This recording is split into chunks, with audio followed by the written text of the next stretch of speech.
Good morning. So you have me, Stacy, with no hair, and Shawna behind the service. We're gonna hang out this morning, talk to y'all, and just kind of what a day it has been. Let's just say that. So elections are over. Thank you. Oh, thank goodness for that. I don't think I could handle more of Uh-uh. that. And it has driven our veterans like nuts. I mean, is it just mine or is it No, yours? no. Justin wants to leave the country. He's had it, honestly, and he's like, we'll see what happens and see if we're moving to a different country here in a few months. And I'm not even kidding. We're not going to just say we're going to, and not, we will. So you're not gonna be the Rosie O'Donnell. No, no. We actually stick to our word when we say what we're doing. But it has, and not knowing, I think, what the outcome is going to be for another, days or a week, it's like nuts. It's so not.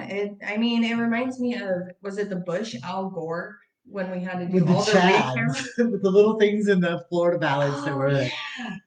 Oh yeah, man. first question Pam that he asked when he got up. No, they still don't know. The good thing is that by looking at the preliminaries, Nevada and Wisconsin are the only two they think are going to go to Biden, and it won't give them enough electoral.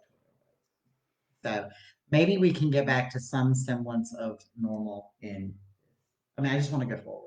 Yeah, I think all of most of us as a country are ready to go forward and not keep fighting and watching our cities burn, watching innocent lives get taken. Eh, all all of us in the military community are really tired of it. Yeah, and I think that I was laughing. I said something that I guess I was talking to Michelle this morning, and I said, "Hey, Michelle, I really should have gone and bought up all the Play-Doh because after good morning, Michelle. I was just talking about you. After the Clinton one, they bought all the Play-Doh for the college kids because it needed therapy, and I think this takes me to a new point. This it makes me sick because our guys have PTSD and it's real. Yeah. And so after the elections, all these college kids last time started complaining that they have PTSD. It was a traumatic event for them. And I don't think they have a clue what traumatic event is. They're so freaking Well, and entitled. that's exactly. It's like my PTSD is not the same as my husband's. I Mine have is neither. PTSD. I have secondary PTSD from living with my husband. I have both. It's really fun to go through all the anxiety that's in your head. But watching the person that you love who has a TBI, who's gone overseas, who has watched his brothers and sisters lay their lives down, fighting for our freedoms, fighting for peace in our country, to turn around and have it all thrown back in their face, it really has been causing a lot Yeah. more mental health issues than we're honestly having conversations about. Yeah, and I will say one thing, and I know this, everybody says we need to, look for the good, and it's been tough finding good in this. But in the past couple of weeks, Carl and I have talked more, and it's been more open. Now, I'm not saying he didn't get the mood because and all the time I've lived with him, okay, the man has never ate popcorn, and he got up in the middle of the night last night 'cause he couldn't sleep and pop popcorn and ate it. Okay, because he was just so anxious. Yeah, But he still has yet to look at the election. He that's doesn't good. yet That's good. That's probably a good thing. because he's Yeah, yeah, it was that was horrible. my problem. I woke up at 12:28 this morning, Georgia time, and looked, and I was like, okay, that was really a bad idea because then I didn't go back to sleep for an hour. And I sat there and I prayed. I did. I sat there and I prayed, and I was like, God, no matter what happens with the outcome of this election, it's honestly on him, and he knows what he's doing. So we as a community of Americans, we aren't just swayed by our politicians. We don't live by what they say. Yes, they're there. Yes, we elect them. But there's so much more good. And if you look at your small communities instead of looking at the bigger picture and realizing the positive instead of looking for the negative in everything, Yeah. it really isn't there. You'll see it's the media that's playing us against each other. You'll see it's the two parties playing us against each other when really a bird is made up of more than just two wings. Yeah. I mean, look, I could fix Washington. Just let me go up there for an hour. Right? Yes. Let me With go SEAL for an Team hour. 6. I don't even need to until 6. The wrath of Stacy will be quite ugly. Just give me an hour. Okay. I'll be like, shut up, sit down, and let's do your Yeah. business here. And I think it's true that I posted something yesterday I stole from a friend. And it was like at the end of the day, when this is over, Trump's not going to be the one ringing up your groceries, and Biden's not going to be the one fixing your car. Yeah. You know, those are our people. They're our local people, and I think that's it's very true about a community. So, Shawna is with Behind the Service. We didn't even really talk. Yeah, we did. And so, Hello. I am Shawna with Behind the Service podcast. Shawna and I met when we did a thing with them, and we always say that God puts the right people in your lives at the right time. Literally, she lived in Jacksonville, and we helped her move up closer to us in Georgia. And then when we moved, we were literally 30 minutes apart. And It's been nice to have an automatic friend because it was interesting. I've shared this story a few times. But when Stacy, when she first scheduled her interview with us at Behind the Service, we were all like, wait, who is this person? And so we started researching her, and then our conversation, our episode with Stacy, and it is about loving your veteran with PTSD. It is talking about this organization and how to do it in a positive light. And that is what we are all about too, is making sure we're not the negative Nancy's. Yes, there's so much negative that surrounds our lifestyle. There's so much negative when it comes to our diseases that we're facing, when it comes to the healthcare difficulties in the nicest way possible. yeah. that we go through, and the struggles, the stress, the anxiety. Having someone in an organization who shares that same positive outlook has been so nice, and now we are doing really cool things. So you better keep your eyes open Well, for we tell August, they're really excited about August. because August is going to be spectacular. It is, and you know, to have this, and it's cool because like I've never physically met face to face. But even before I met Me Shawna, either. which was just which was just a couple what when you moved what a month ago or less Yeah, that I a met her month face ago. to face. But we are like we talk all the time, and she is my sounding board, and I think that's what's so important. You know, we every day we give you suggestions on walking in my shoes about things you need to do and whatever. But joining communities that are positive, I think, is the biggest plus there is out there. We struggle. I mean, and for us to sit here every day and say, oh, well, we do this and it sounds so positive.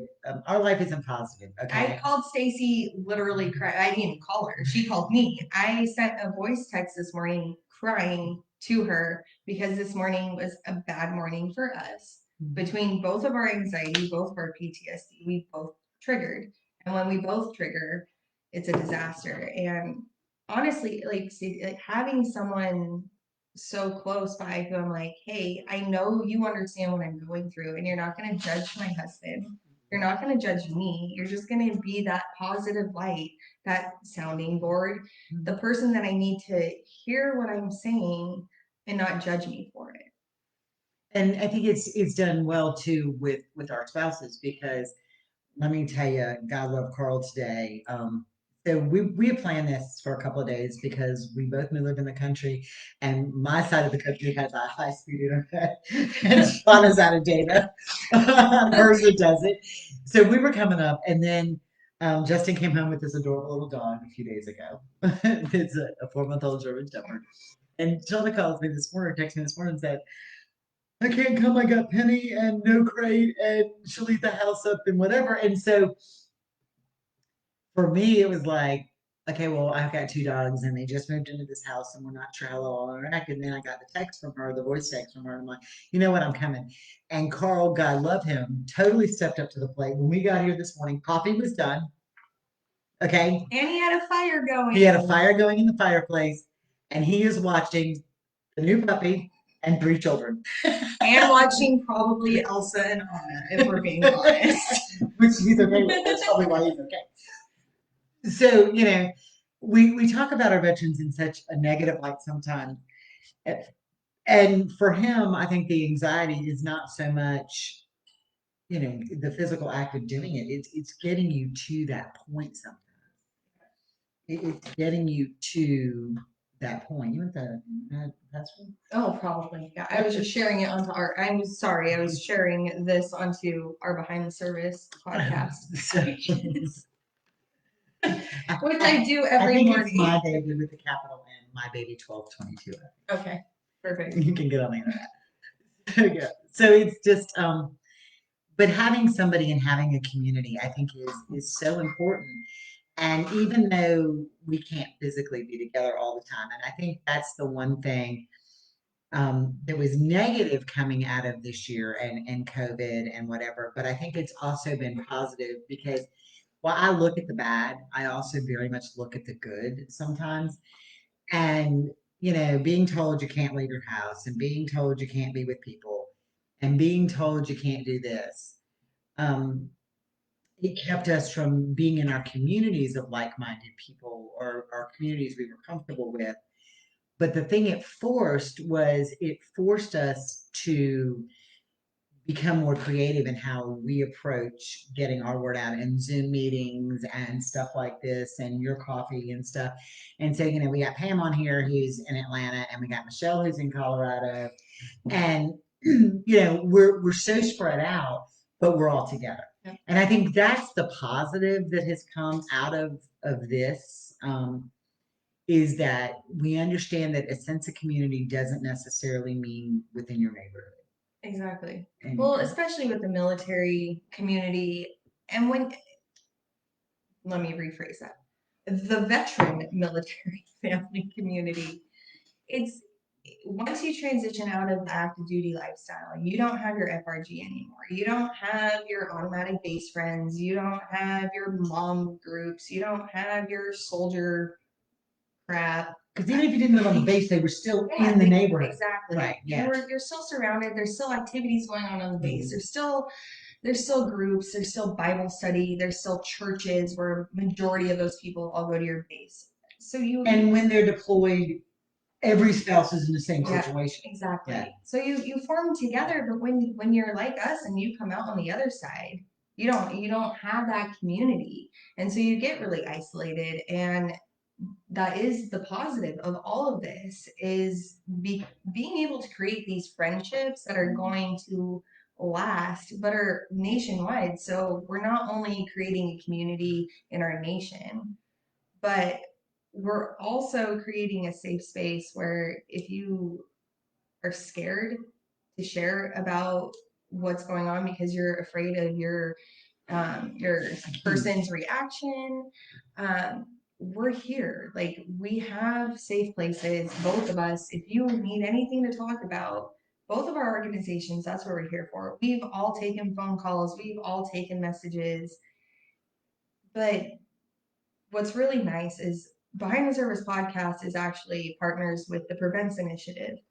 So we are in the forefront. We are in the battleground. We're on the ground. We are in our freaking armor from God fighting to help end suicide. And what's amazing about President Trump's, yes, he is still president, initiative. It's still January 20th. Right. So it's the president's roadmap to end suicide. But it's not just for military. Yes, it is mainly focused on the military, but talking to Dr. Barbara Van Dalen this week, she really opened our eyes to what they're really truly doing. And once you start healing the military community, because all of us here, we've been fighting for suicide awareness, we've been fighting to help for better mental health, we've been having all of these grassroots holistic ways of trying to help with this, because the ways that we've been using haven't been working. Our suicides just keep increasing. We're at 23 a day, and that's not okay at all.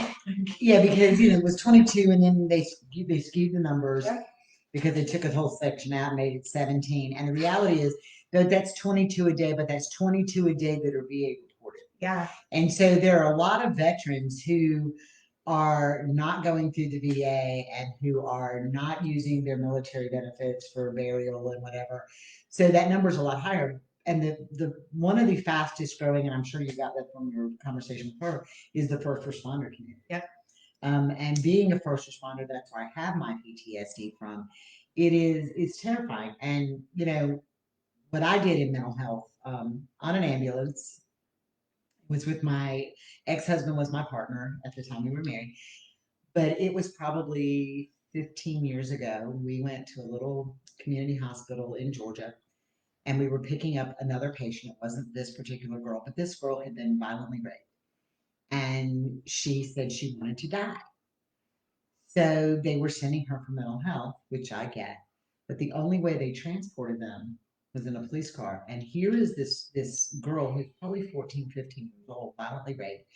They put her in handcuffs, leg irons, and waist chains, and she reached out for help. So at that point, I called my friend who worked at the state level as a counselor, and I said, "Ashley, what are we going to do? I can't do this anymore." So Ashley and I sat down and we created the initiative that was first started in Georgia, that's now been accepted by Medicare and the insurance companies. Thank God that your mental health patients, which I still have a big issue with calling PTSD a mental health thing, because we proved last week that it's a brain thing. But okay. And we got them transported in ambulances. So mental health is a huge thing for me.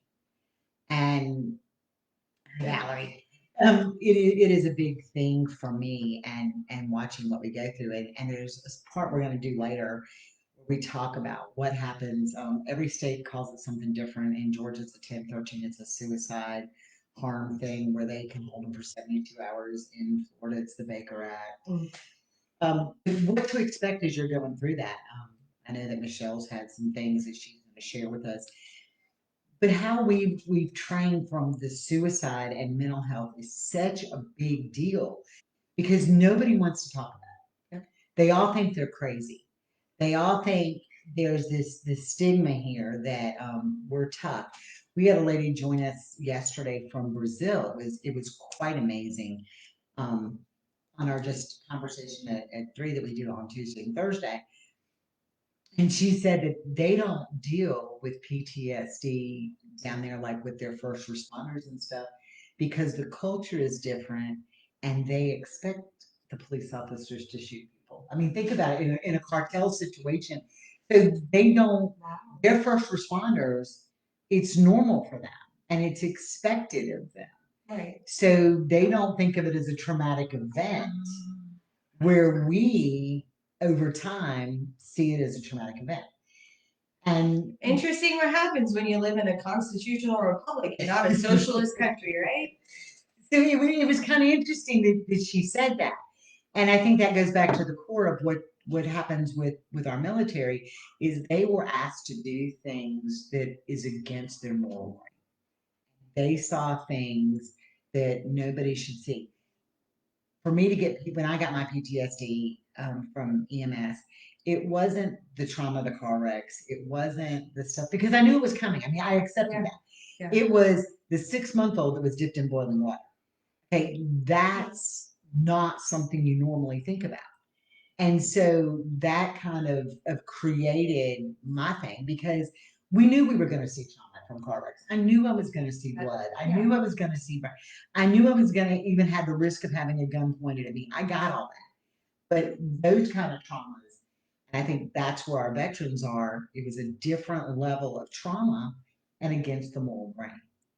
And it was kind of neat that she explained that yesterday. I thought it was really That's cool. Really neat. That's really cool here. But I will validate exactly what Stacy just said because my husband Justin, he also is a first responder. So when he got out of the military, he went and became a firefighter, obviously. And then he's done it since between volunteer wildland and teaching. He's done all of the things. But it's always he always says that he has seen worse or just as much bad as a first responder and the scenes that he's pulled up to. I remember vividly last year, it was about this time. He came home from a call and and it sucked because we have a 5-year-old. This mom was high on meth, got into an accident, rear-ended another person on our highway going 80, and killed her 5-year-old son in the back and took off in the middle of a field. And my husband's the first one on scene and he had to respond. Because we lived in rural areas, I had to respond with my husband and help keep people alive. It's crazy. But it is. The amount of devastation and evil and just you really wonder where humanity has gone at some point during some of those calls. Like it's just And even that particular call, had it have just been a wreck, a normal wreck that a 5-year-old died in, that's kind of expected. It happened. But to know that the mother was high and ran off and abandoned her child, that's the bigger issue. That was the biggest issue. That was and that was the trigger behind it. And we were talking about this when we were riding down the road here. That there's a place in the road I panic. It was one of my very first, but it was a vivid memory of a guy I knew, and we all lived in the same community, and a girl that I knew. It was completely accidental. It had rained. It was foggy. He was on his motorcycle. She pulled out. She hit him. He died. But I remember the trauma wasn't the going to the wreck. The trauma was I knew the families and the aftermath, and they had a special needs little boy, and the teasing that the little boy got. That created it for me, and so I think that when we look at PTSD and that it's not it happens, and our guys deserve help. And Prevents is an amazing organization that does that. And I just got some research because they're only doing military spouses right now. They're not doing it veteran spouses. The military spouses who commit suicide um, is growing at an alarming rate, but it is higher for those spouses whose husbands have tried or done it in the past. So when you look at, there's Carl popping through again. When you look at that, and we haven't even touched the veteran stuff. and we oh man, all of us. So all of us on our podcast, we've all I can't speak for the other two. I know Justin has taken a gun from me before. I had really bad postpartum depression. I had a lot of other really bad things going on, and Justin saved my life that night. And I've in turn saved his, unfortunately, more than just a handful of times. But it the veteran population in our military spouse and our caregiver population. That's why Prevents is so nice because they're focusing on everyone. It's not just the military, it's literally everyone. And they know that we as military people, we know how to get together. We know to be there for someone. Like if you're struggling, we're gonna reach out. We're gonna be there, whether you want us to or not. We're not gonna allow you to end your life. We will come to your house and make Boone Cutler come into my voice and make you take the Spartan pledge because we don't let brothers die alone, and that includes girls. It's not just it's everyone. That's an inclusive term. And we're family because Carl, who just popped in and out behind us, just to make sure we got fresh coffee. He's great. He stopped me 3 times. Um, and so I don't think people realize the depression that we face. The depression of I can't do it anymore. The depression of I'm just tired. And we are tired. But you have to remember, and I think this was one of the most profound things I ever heard, was suicide is a permanent end to a temporary situation. Yep. And there are moments in our life, and every day is made up of moments of seconds, and not every second is bad. And we have to look for the good seconds. That's what we're here for. There's days that I'm I'm in the trash, and Michelle and Hannah and when I first got sick and we were on coffee, I think for 2 weeks, the whole coffee thing, collaboration and conversation we praise was about Stacy being sick. But that's what we're for. That's what the coffee is for. Is because you have to have a support group, no matter what you're going through in life. You can't just always have your spouse.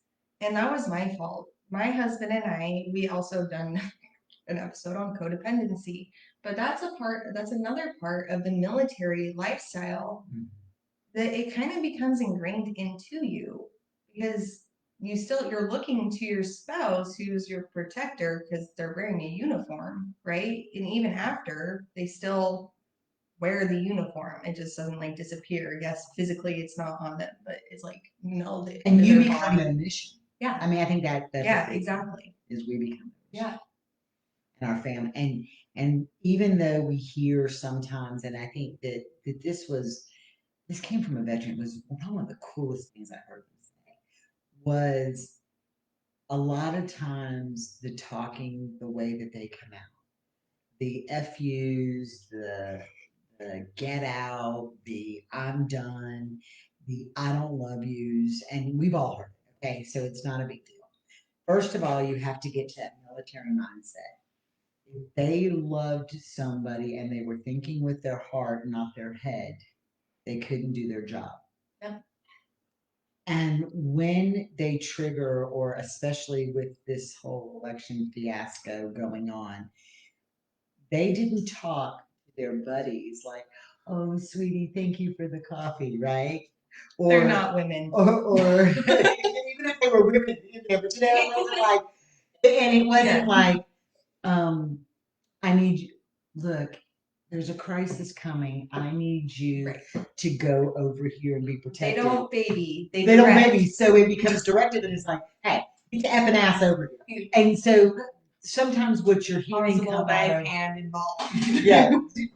Am I the only one that they all talk like this too? I've knife-handed Justin before and he laughs. Or you get the two finger thing, the two finger. Yep. You kind of know where you stand based on them. How many fingers are up? So sometimes their delivery isn't to be hurtful to us. It's when they flip into that mode. And sometimes all those very hateful things they say aren't really because they hate us. It's because if they think with their heart, they can't protect us. And I know that sounds like, oh my God, but if they love me, they wouldn't talk to me that way. But that's the way they're programmed. And the military doesn't deprogram. They program you. And then they're like, you figure out how to deprogram yourself. It's like born identity. Yeah. So you're programmed, or Mission Impossible. I don't know if you're a Tom Cruise. I'm not a Tom Cruise fan, so I don't really watch it. But it really is. They are programmed. They've gone through this. I mean, they get sent to basic training. When my husband, our husbands are old in Army terms. Basic training in AIT are nothing like they were when our husbands You didn't were have there. cards, okay? No, you didn't have stress cards. You still had to shine your boots. Contraband was real, but you didn't get your cell phone, and so they hardened them at a young age. My husband was 17 when he joined, and so remember stepping on the yellow. I mean, they talk about the yellow shoes that they stepped on. Yeah, and when they got it off the bus, and all of a sudden you became something totally new. Yeah. And I heard some analogy. I thought this was strange because the red card thing just driving me crazy. I'm thinking, like, okay, so some guy's shooting you in the middle of a war, and you got to hold up a card and say, I can't do this. Hold on, here's my scratch card. Time out. But what they say it does is actually it was interesting because I read the article from one of the commanders, and he was old school and he hated it initially. But what he said was, it's a way for them to easily figure out who can and cannot do it, so they know where to put you in the military. Yep. That if you're running up your little red card, it just means you're not. But for us in our community, y'all, it is perfectly safe to sling up your little red card or your safety card. We want you to. We do it all the time. We want you to come to us. Or go to somebody. I mean, reach out, because find a safe person who you know isn't going to judge you, who isn't going to lay blame on anyone, who's just going to be there. And you realize that, they used to say that the toughest job in the Navy or the Army or the Air Force or Marines was being a military spouse. Let me just rephrase it. The toughest job in the military is being the military. Oh man, yeah, there's nothing, because then you have to deal with all the VA, you have to deal with all the illnesses that they're not even like diagnosed with because you're fighting tooth and nail to get anything done on one thing. Or Sorry. It's a long story. but so for me, I was never active duty spouse. I am the one person in our podcast who is not an active duty spouse. I came into my husband's life right before he got out of the National Guard. He got out of the National Guard honorably, but it was also for good reason. So he didn't kill someone who had never been deployed and tried to throw a broom in his face and tell him to sweep the shit up like a newbie. Yeah, that went well. That was really great, great time. So it was interesting for me because we're in and out of the ER 2, 3 times a year due to illnesses that we have been denied or been told by the VA that, oh, they're not real. Thank you for the burn pits. Also, thank you, Burn Pits 360 and Rosie Torres for getting legislation through, for being at the Capitol building. Join them next week because it's for the burn pits, it's for airborne toxins, and it's wrecking havoc. My husband's guts are so messed up. And I think the other thing too that when you talk about the burn pit 360 movement is this: people tend to think, and I'm not one branch of service or the other, but those guys that were on aircraft carriers, you absolutely positively need to force them to do the sign up for the 360 stuff. Yeah. For the burn pit stuff because those planes flew through it and landed back on those flight decks and all those guys that were part of it. My ex-husband went through that. I had the best of both worlds, kind of.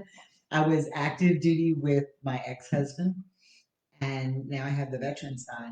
And the hard part, I think, for me, and I know we got to wrap this up because we got to do coffee with you, but the hard part for me was in as an active duty spouse, you've had your thing, right? I mean, so we all dealt with deployments, whatever. When you're the veteran spouse, you deal with normal day relationships, normal every day that we all go through kind of relationships, and the stress of kids or whatever your life is going on. But then at the drop of a hat, flip of a switch, and nobody knows when it is, you go to military, and then you go back, and then you go to combat, and then you go back. So it's really tough being the spouse of the veteran, especially the PTSD and the crap you deal with. Because my thing is, and we're going to kind of end this, we'll say bye in a minute, but my thing is this: you did this to them. Okay, they were military. You did. You're looking at their jacket. You get them out of the military at 100% service connected, permanently and totally disabled, and now you're telling them in order to get VA benefits, they got to start all over again. I'm confused. Okay, I'm confused. You're gonna say that we don't want to treat you, or my husband's been shot, and they won't. So Yeah. Yeah. didn't do it to himself. Okay, can I just say that? When they fly you somewhere and you go to a hospital, it's in your packet. When you have shrapnel, It's from one an of them IED. things. So yeah, but it's been great having you. I'm so glad. I know. I'm so glad we could do this. It's nice. It is. I love It's nice. So we're gonna pop off of here, go to behind the service, and we're gonna do coffee. Yeah. And the link is on our page and their page and everybody's page. So we'll kind of finish this conversation with coffee. And we're gonna refill our coffee cups. Drinking out of tea today. It made her kids so excited that I had the tooth fairy. That's what they call it. It was precious.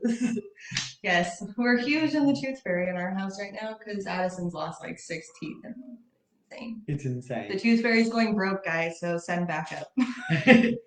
So we're gonna pop off and do coffee. Don't forget tomorrow night is the big thing for us. It's at 7 p.m. Eastern time. It's Let's Talk, and it's great because it's conversation like we just had, but the veterans are there too, and so being able to get both sides is just kind of empowering to do that, and it kind of gives me new perspective in what they think. It's important to see how both sides work. That's why when we have the convention coming up, we're going to have veterans and our husbands. They've all agreed. Woo! kind of. They've been voluntold and then they'd agreed. But they're going to be doing a panel with us, so you'll be able to see an actual real live Let's Talk Yeah. in person in August too. But it's so important to see both sides and understand because that's the only way we can get through this journey. Well, and I don't think that our veterans realize what we go through sometimes. Yeah, no. It was sitting outside having coffee with or whatever it was. I guess we need my mom's ice cream with Carl and Jeremy. When Jeremy said, "Wow, that's really what y'all go through when we're like this," I'm like, "Yes." Yeah. So it's been very therapeutic to both sides to kind of see where we go through. So we do that. Of course, we do more walking in my shoes tomorrow, and Monday through Friday, and hopefully Stacy will get her house organized sometime this week, so we're not sitting with books above our head and crappy lighting and all this stuff. Um, so what's this week's episode? Today we just released episode 20 with, I know, it's so crazy, military quality of life consulting and stressless PCS kids with Christine Gallagher. It's awesome. She talks about how difficult it is to have a career as a military spouse and how licensure doesn't transfer and how moving all the time can like inhibit it. And she gives so many great ideas of how to find employment, great resources, as well as how to get involved politically. I know today is election day and I was not going to talk about politics, but it is in there. So I have to throw it out there. And then if you listen all the way to the end, every episode we end with a Bible verse and an amazing testimony from Erin. She sits there, she breaks it down, she tells us about it. And every week I give you guys really fun, empowering things to do. And that's my favorite part, except for Wednesdays. Wednesdays are my favorite, but that's my second favorite. But yeah, so and then you can see all of them on Spotify. I listen to all of them on Spotify, iTunes, iHeart, right? Yeah, iHeartRadio, Amazon Music. The only one we're not on right now is Pandora, but we should be hearing back from them in a couple weeks. So, but there are 20 episodes and they're amazing. And my favorite is still, um, Oh man, we have 3 where we interview our husbands, and the the last one is really funny. The 9/11 one is empowering. Yes, It's very raw. But the the last one I did is so that's kind of like us. All right, so now that we've like got my ear. We love you guys. We will see you in 25 minutes. Yeah. See you for coffee. Bye. Let me hit that little end video button because I'm not real good at this. Oh, see, not even knowing what I'm hitting. Shawna's just going to laugh at me because I'm like a computer literate thing. So the good thing about having her around is she's going to help me today.